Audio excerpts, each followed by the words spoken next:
하나님을 향하는 매일의 삶을 통해 우리의 믿음이 더 깊어지기를 원합니다. 삶 속에서 눈을 열어주셔서 우리에게 보여주시는 하나님의 놀라운 섭리를 발견하게 하시고, 귀를 열어주셔서 우리에게 들려주시는 주의 음성을 듣는 삶을 살아가게 하옵소서. 그래서 날마다의 삶에서 하나님과의 깊은 사귐이 있게 하옵소서. 예수님의 이름으로 기도드립니다. 아멘. 찬송가 54장 찬송하시겠습니다.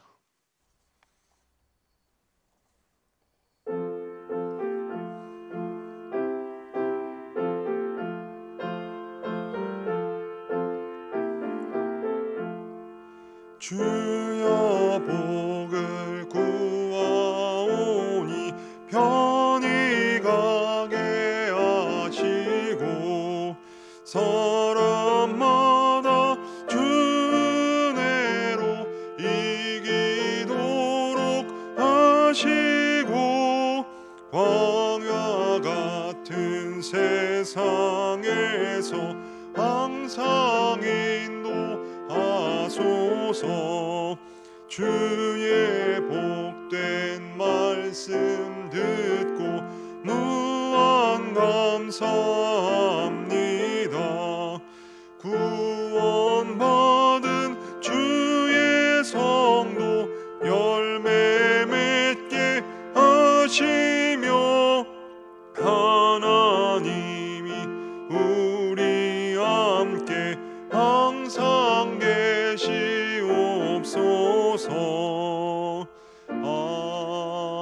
아멘. 오늘 우리에게 주시는 하나님의 말씀은 사무엘상 25장 1절에서 13절 말씀입니다. 구약성경 451면, 생명의 삶은 110에서 111면에 있습니다. 이제 하나님의 말씀을 봉독합니다. 사무엘이 죽음에 온 이스라엘 무리가 모여 그를 두고 슬피 울며 라마 그의 집에서 그를 장사한지라. 다윗이 일어나 바란 광야로 내려가니라. 마온에 한 사람이 있는데 그의 생업이 갈멜에 있고 심히 부하여 양이 3,000마리요 염소가 1,000마리이므로 그가 갈멜에서 그의 양털을 깎고 있었으니 그 사람의 이름은 나발이요 그의 아내의 이름은 아비가일이라. 그 여자는 총명하고 용모가 아름다우나 남자는 완고하고 행실이 악하며 그는 갈렙 족속이었더라.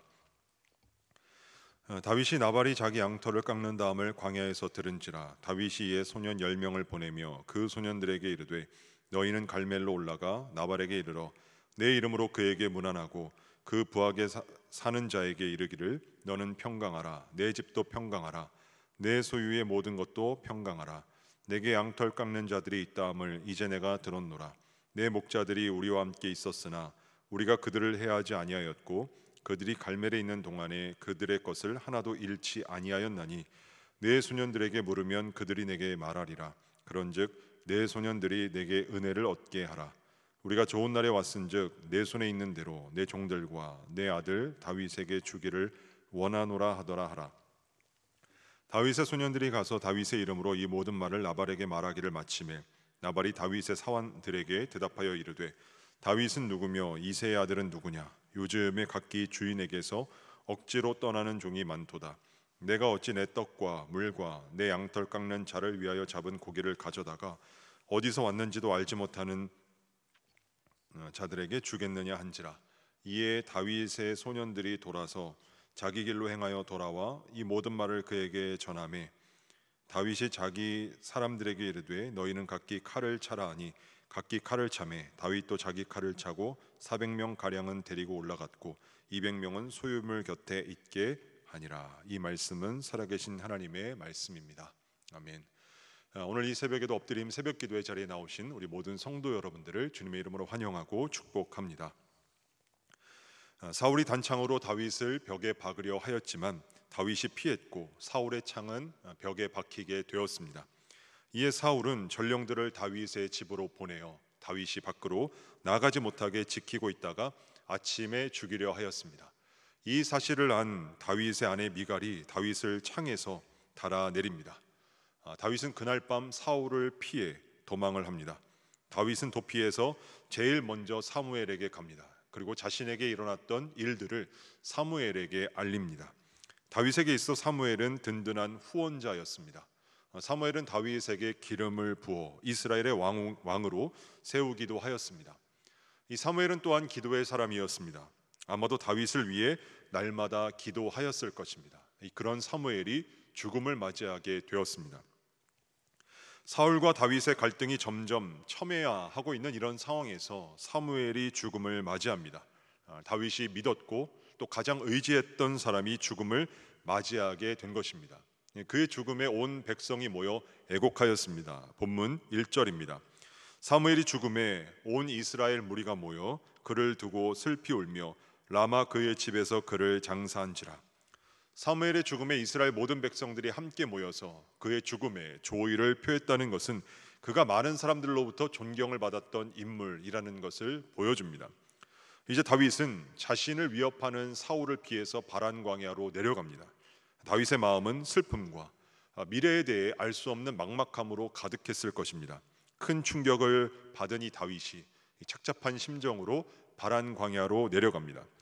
바란 광야는 남쪽에 위치해 있었는데 이 사울을 견제할 수 있는 유일한 영적 지도자였던 사무엘이 죽게 되었기에 사울의 기세는 이제 더 등등하게 될 것입니다. 다윗은 자신을 위협하는 사울을 피해서 아주 먼 곳으로 도피하는 것이 최선의 선택이었을 것입니다. 바란 광야까지 가는 다윗은 몸과 마음이 지칠 대로 지쳤을 것입니다. 그런 상황에서 도착한 바란이었습니다. 그리고 다윗은 그곳에서 생활하던 중에 나발이 양털을 깎는다는 소식을 듣습니다. 이 고대 근동에 있는 유목 민족들에게 있어 양털을 깎는 일은 농사를 주로 하던 우리나라의 경우 가을철 수확기처럼 1년 중 가장 큰 행사라고 할 수 있습니다. 즉 큰 즐거움이 있는 잔칫날이었습니다. 더구나 본문에 의하면 나발의 양떼는 3,000마리나 되었기에 그가 양털을 깎는다라는 소식은 멀리 퍼졌을 것이며 이 소식은 다윗의 귀에도 들어갔을 것입니다. 내일 본문인 16절에 의하면 다윗은 평소에 나발의 양떼를 지켜주던 사람으로서 나발의 행사에 큰 관심을 가지고 있었을 것입니다. 게다가 다윗과 함께하고 있던 사람은 무려 600명이나 되었습니다. 오늘 본문 말씀인 사무엘상 25장 3절 말씀을 보면 남자는 완고하고 행실이 악하다고 말합니다. 이는 나발에 관한 구절입니다. 이 나발이란 사람은 악한 사람이었습니다. 나발은 다윗이 보낸 사람들의 요청을 그 자리에서 그대로 묵살합니다. 그리고 그것으로도 부족하여 다윗을 모독하고 심한 말로 욕하였습니다.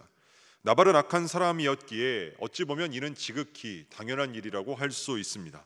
주목하려 하는 건 다윗입니다. 다윗이 나발의 말을 들었을 때 그가 보인 반응입니다. 나발의 거절과 모독을 들은 다윗은 심히 격분하였습니다. 그런데 이는 사울에게서 볼 수 있는 모습이었습니다. 원래 다윗은 이러지 않았습니다. 다윗은 사울이 자신을 죽이려 했음에도 불구하고 그를 대적하지 않았던 사람이었습니다. 아시다시피 다윗은 쫓기는 상황에서 사울 왕을 죽일 수 있는 기회가 그에게 있었습니다. 그런 상황을 맞이했을 때 다윗을 따르는 사람들도 다윗에게 사울을 죽이라고 재촉합니다. 하지만 다윗은 그들의 제안을 따르지 않고 하나님의 기름 부음을 받은 사울을 살려줍니다. 다만 사울을 죽일 수 있었음을 입증할 수 있는 물건만을 취합니다. 사울의 겉옷자락을 살짝 벤 것이죠. 사울을 창으로 찔러도 시원치 않을 판에 겉옷자락을 조금 벤 것을 갖고도 성경에 보면 다윗의 마음이 찔렸다고 할 정도로 다윗은 괴로워하던 인물이었습니다. 그게 몇 장에 나오는가? 바로 24장입니다. 오늘 본문 불과 한 장 앞입니다. 이때 다윗은 사울로부터 도망해야 하는 불편도 감수했습니다. 그래서 도망자의 신분에서도 칼쓰기를 마다합니다. 24장에서 잘 참았던 다윗이 25장에서 폭발합니다. 한 장만에 전혀 다른 사람이 되었습니다. 그 누구도 다윗을 막을 수 없었습니다.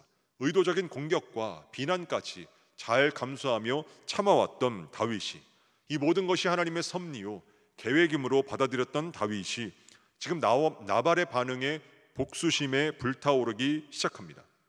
이제는 처절하고 피비린내 나는 보복만 남아있는 것처럼 보입니다. 다윗 안에 두 가지의 모습이 공존합니다. 다윗이 이토록 격분한 이유가 무엇일까요? 다윗은 그를 따르는 사람이 600명이나 되었습니다.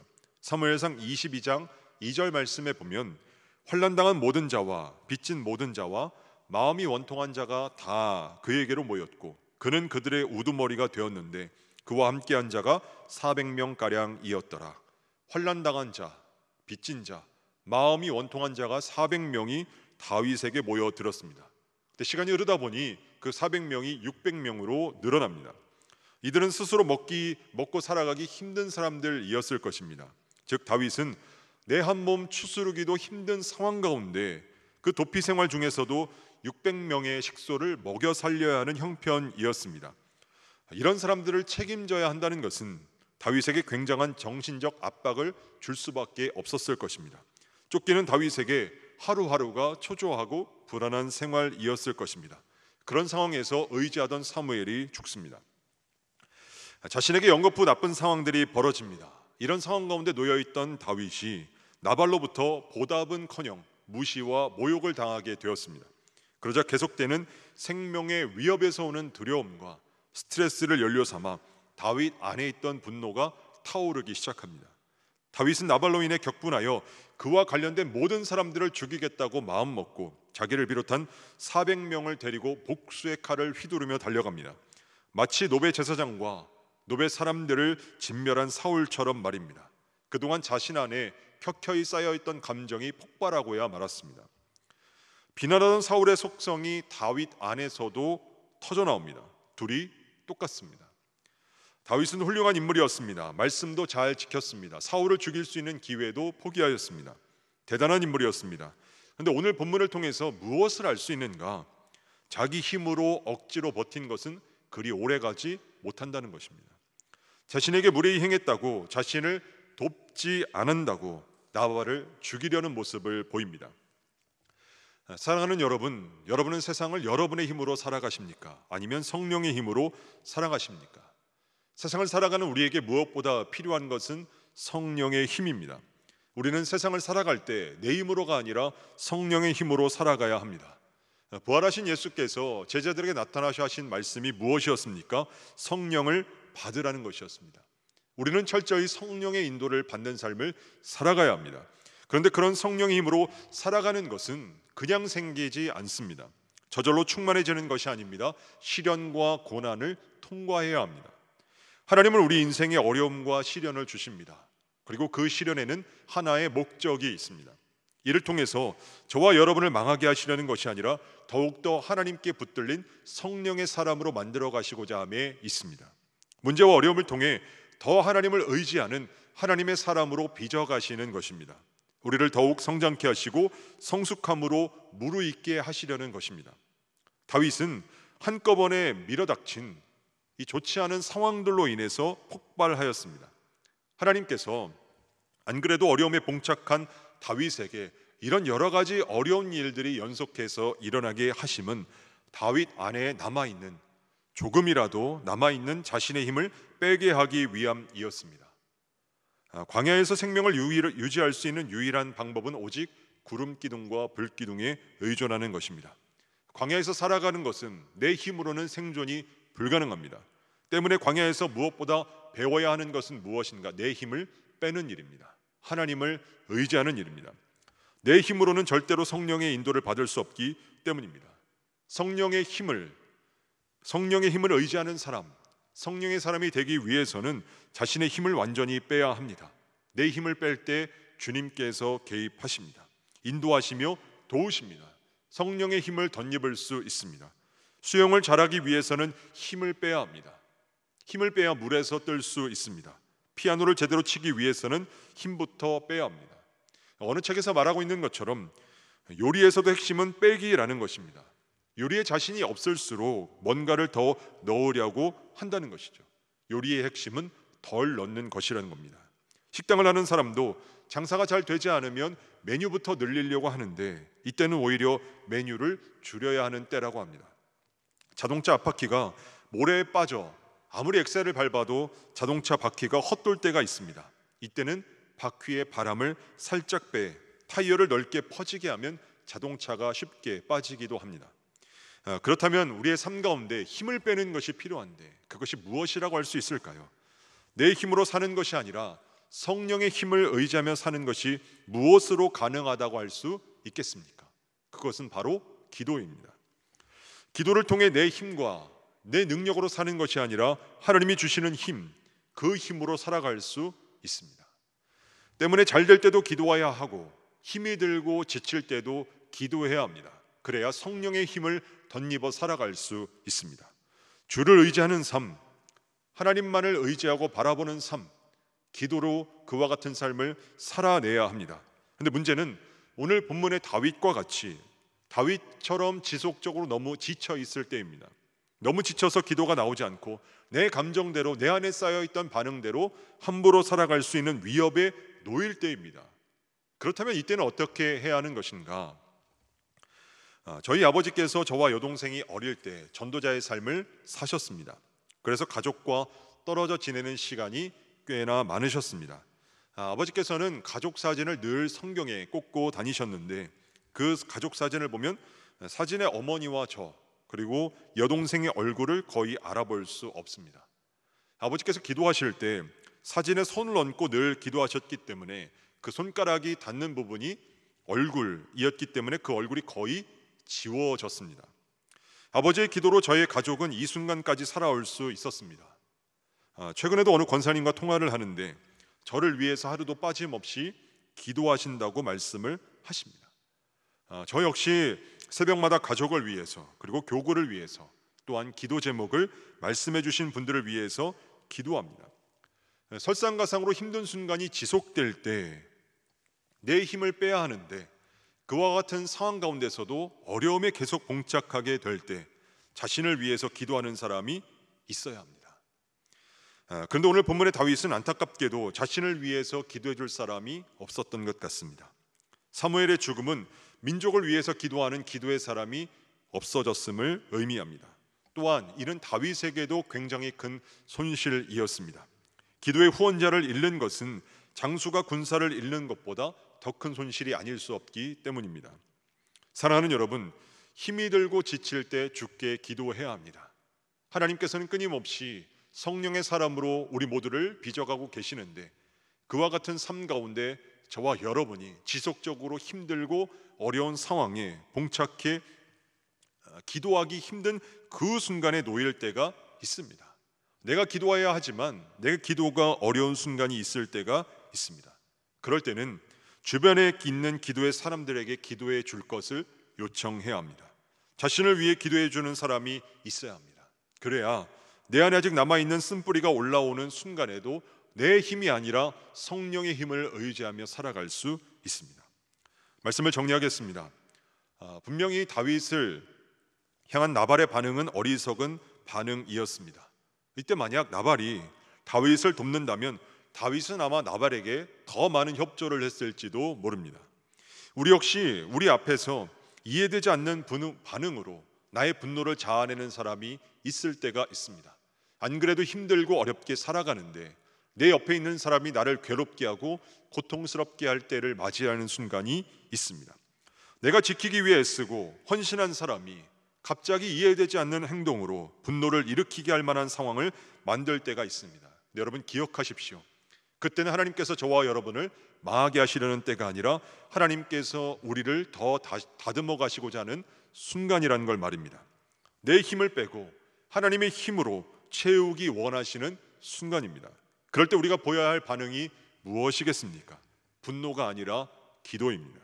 그리고 켜켜이 쌓인 절망들의 순간으로 말미암아 기도조차 나오지 않는다면 이때는 기도를 부탁해야 합니다. 그때 기도의 공동체를 통해서 그 순간 내 힘으로가 아니라 내 안에 남아있는 쓴뿌리로가 아니라 성령의 힘으로 그 순간을 이겨낼 수 있습니다. 바라기는 나의 기도와 그리고 나를 향한 기도의 사람들의 기도를 통해 굴곡이 연속인 삶 속에서도 내 본성으로 살아가는 것이 아니라 하나님이 주시는 힘으로 모든 순간을 살아내는 우리 복된 저와 여러분 다 되실 수 있기를 주님의 이름으로 축복합니다. 기도하겠습니다. 참된 하나님의 사람이 되기를 바라신 하나님, 내 힘으로가 아니라 하나님의 힘으로 세상을 살아가게 하여 주옵소서.